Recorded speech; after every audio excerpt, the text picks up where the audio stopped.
Hey guys, it's Dr. Curvy here, and we're back with another video.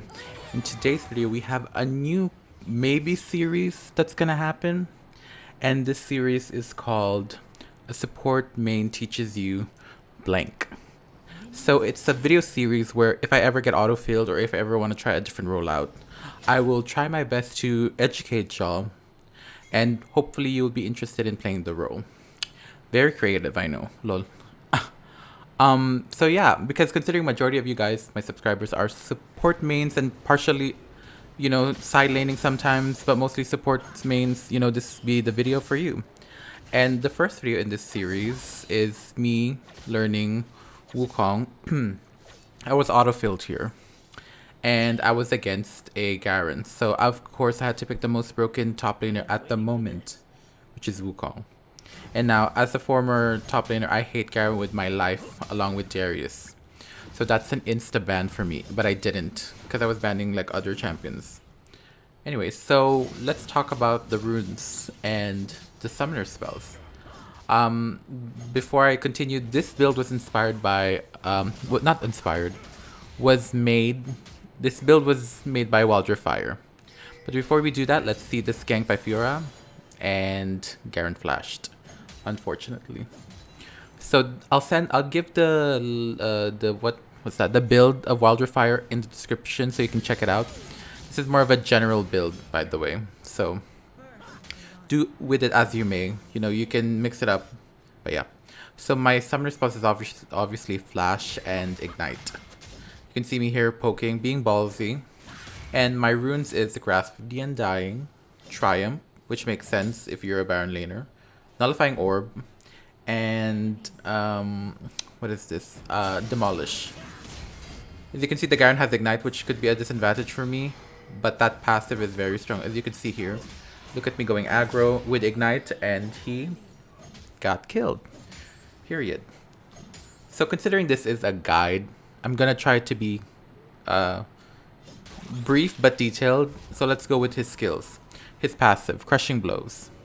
Whenever Wukong hits an enemy, he gains a stack of Crushing Blows, and that makes his that gives him increased damage to the target. So not just Wukong himself, but his clones as well. That's why you tend to max your first skill first, which we'll get to in a bit. But if you guys don't know what the Crushing Blows passive looks like, it looks like the when you see me fight Garen earlier, did you guys see that orange light, that orange circle? Yeah, that's the Crushing Blows passive. We'll see it here when we fight the Graves. As you can see around that, you see those orange lights? That's the passive, so I'm dealing more damage to him. And that's what kind of makes him strong at the moment. As you can see me here showboating. But yeah, that's his passive. So don't be afraid to keep fighting because it will stack up, and you'll probably eventually win the fight in the end. As you can see, this Garen, I gained 3 stacks. No, I gained 4. Because my clones, I think, this is not sure, but I think my clones counts it as a stack. So yeah. See? As you can see. See, I'm going ham here. Fiora coming here. I have my ultimate. Garen tries to execute me, but he failed. And then boom. So yeah. That's what the Crushing Blows passive is. I hope you guys get it now. Now let's start with the first skill, which is Golden Staff. Passively, Wukong's next attack gives him bonus range after casting an ability. As you can see, I survived that Graves. The ability will deal damage and will heal him.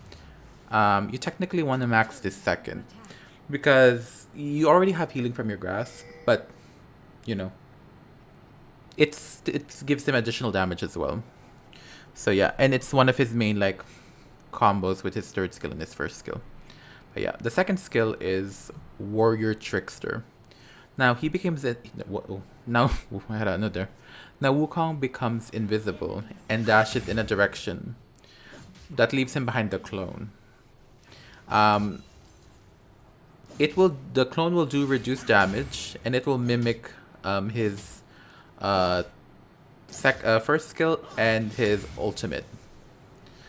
And a side note about this ability is you can use this to pass through walls. So you can sneak in objectives here and there, And you can do a surprise initiation during a team fight, which is great. Now, considering this is more of a escape ability or like a movement ability, you would want to max this last. But make sure you use it smart, wisely, because it's a very useful tool.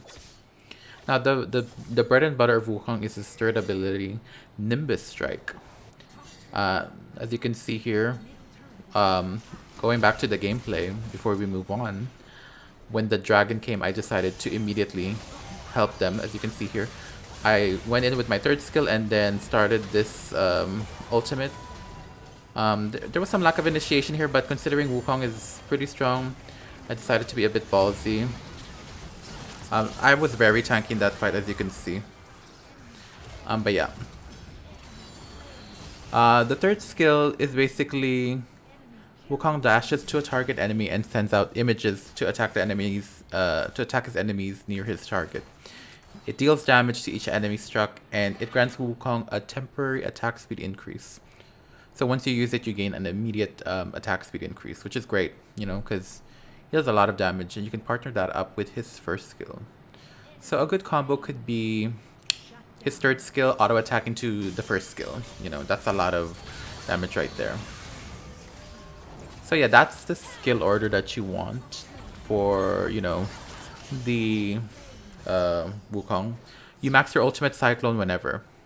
Now Cyclone is basically, he spins around, that's it. He spins around, gives people, knocks people up in the air. And he also gains movement speed from this. You can recast a Cyclone again, so you can hit this twice. And I think after 7 or 8 seconds, you can recast it again. Depending on, you know, when you see it in the ability, but I forget. But yeah, that's what you max.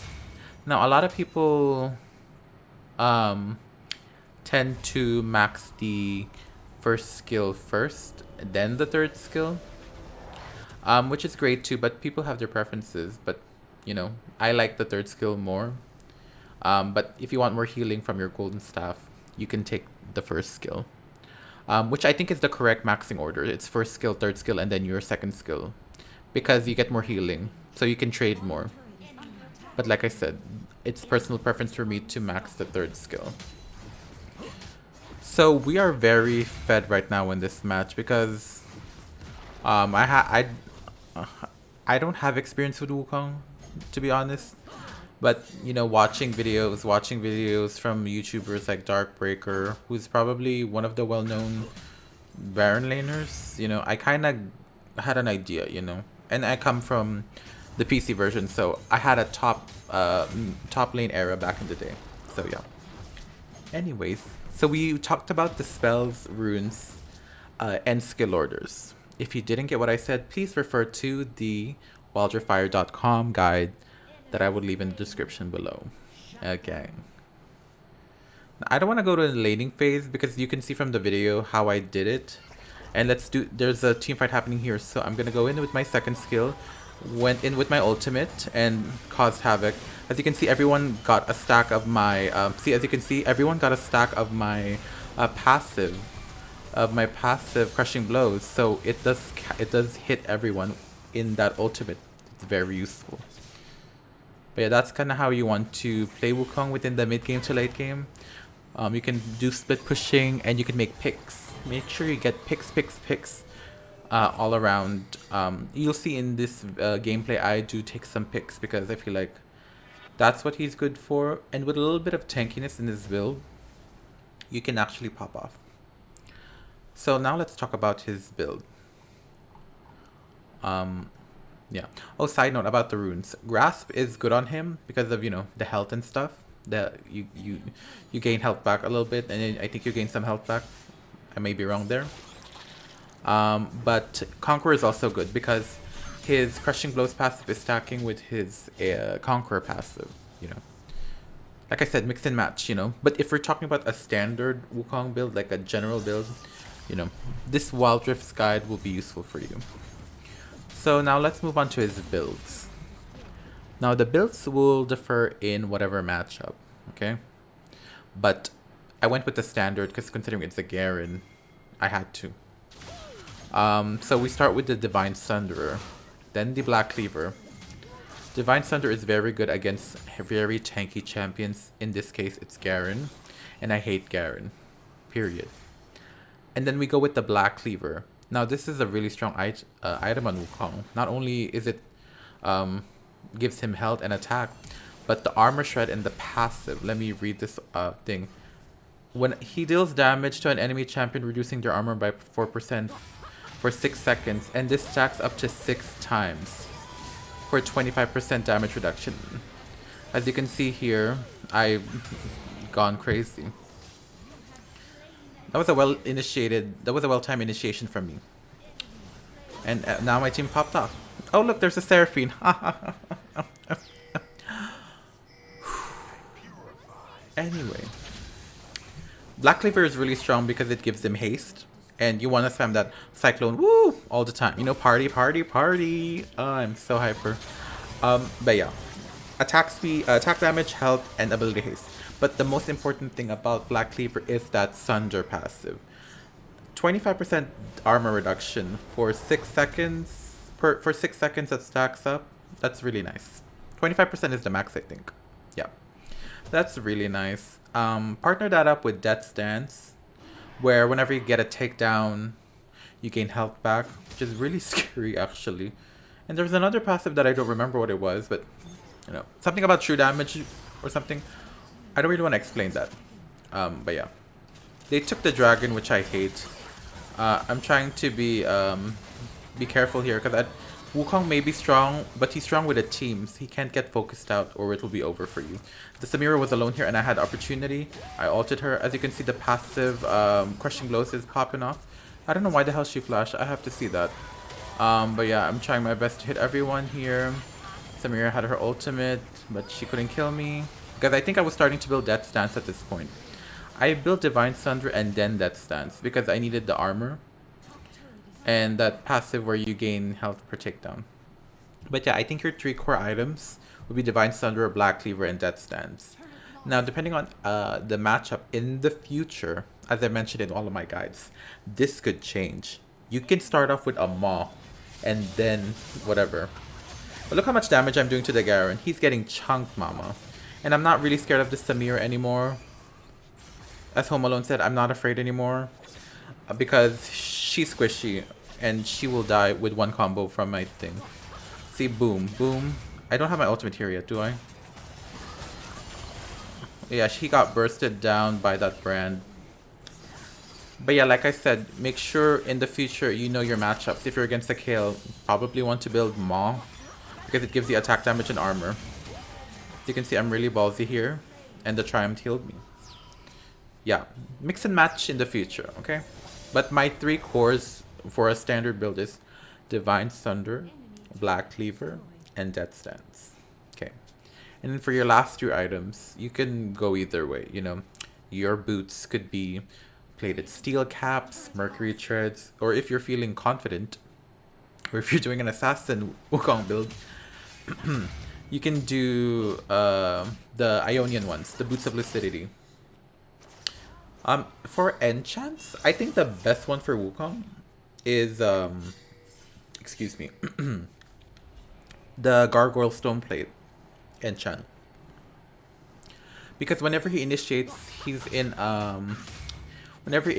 he is in the front line, so you need that tankiness. Make sure you proc that Gargoyle enchant immediately so that he can survive and get out. And yeah, that's for the boots. It's either... The enchant is always Gargoyle for me. But the boots could be Merc Treads, Ionian, and Plated Steel Caps. Now, the other 2 items could be Steric's Gauge. More health, more shielding, more attack damage. Perfect for him. I think that's a good core as well. And the last one could be Guardian Angel for survivability. A lot of bruisers need that survivability to finish people off. As you can see, Samira couldn't kill me because I'm popping off with... Look how much healing I'm getting. What? Poor her. Poor her. I am not sorry. Anyway, the last item could be Guardian Angel for that survivability. As you can see here, I'm going aggro. As you can see, my stacks of Crushing Blows is stacking up. And yeah, Guardian Angel for survivability. And that's pretty much the finisher for every... What's that word? It's a finisher for every bruiser. So you can, you know, continue the fight, basically. But yeah, so we got Baron. And this is a sign that we're gonna win, obviously. But yeah. So I've told the spells, the runes, the skill order, and the build. Yeah, that's pretty much a basic generalization of Wukong jungle. And if you're a first time Baron lane beginner, he's pretty easy to grasp and he's very rewarding to master. The advanced part of Wukong, in my opinion, is like using the second skill, which is that what was the name of that ability? The Warrior Trickster ability. You really have to be careful, and as you can see here, I'm trying to time it properly, and I got the Samira. She doesn't do damage to me. I have so much armor. And even if she tries to do that to me, she will still get taken down. As you can see, look at the healing from Death Stance. It's really strong. It's actually a broken item on Wukong, now that I think about it. Yep. But yeah, the Warrior Trickster ability is one of the advanced tricks. Get it? The advanced tricks on Wukong. Because, you know, people, you can be spontaneous with it. You can be stealing objectives. You can be stealing Dragon, Baron, etc. And you can be like a Shaco, because if you, I know the window of the cell is really small, but I think people have succeeded in doing whatever they can and, you know, getting the job done, as what I did in my lane. I took out the inhibitor turret. That's pretty much it for Wukong in terms of hard to master. I may be missing out some things about the detailed stuff about Wukong. But if you guys have any more tricks, the true Wukong mains out there, if you guys have any tricks or tips, leave them in the comments below. I think Wukong is a very rewarding champion, easy to play. Has a, as you can see, I'm unstoppable. He has a really high skill ceiling once you go deeper with him. I, for one, didn't go deeper with him. Ooh, look at that Seraphine ultimate. Woo! Wait, can we talk about that Seraphine ultimate? Sidetrack. Yeah, and I put Seraphine in B tier, by the way, on my tier list. Girl. Any Huawei's. But yeah, Wukong is really fun to get into the Baron lane. He's one of the, you know, like the beginner guides for Baron lane. Next to Garen. But yeah, that's the end of the match. I hope this support main has taught you something. If not, oh well. And also, you guys see my new setup here. You know, I did a little Discord magic. Discord OBS magic. So yeah. But anyway, thank you guys for watching this video. If you guys liked the video, like it. If you don't, dislike it. Make sure you guys subscribe and hit the notification bell for when I upload new things. I do gameplays, I do skin reviews, reactions, I do non-gameplay videos such as, you know, tier lists, etc, etc. I have a weekly podcast called the Pink Ward Podcast that comes out every Tuesday, where we talk about all things League of Legends, etc. Make sure you guys join my Discord. It's fun there, you know, not much people, but you know, it's getting there. And make sure you guys donate to my coffee. You can tip me and you'll be supporting me in the channel. And yeah, thank you guys so much for watching, and I'll see you guys in the next video. Bye bye.